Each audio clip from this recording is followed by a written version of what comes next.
klausul atau pasal yang ada tidak sesuai dengan semangat demokrasi.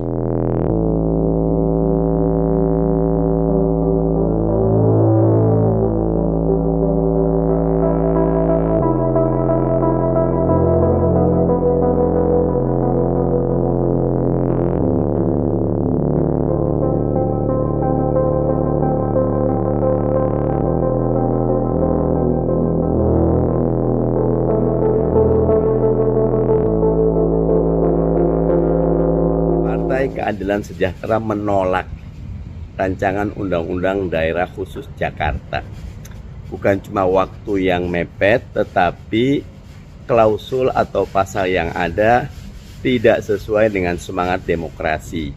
Khususnya pasal 10 di mana gubernur dan wakil gubernur diangkat oleh presiden.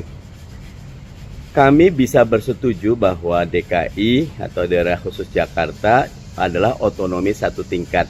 Cuma milih DPR provinsi dan gubernur. Tapi kalau gubernurnya diangkat, berarti itu mengebiri hak demokrasi warga Jakarta.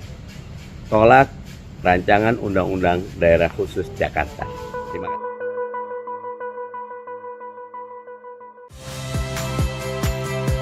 Saya Friska Clarissa. Saksikan program-program Kompas TV melalui siaran digital, pay TV, dan media streaming lainnya.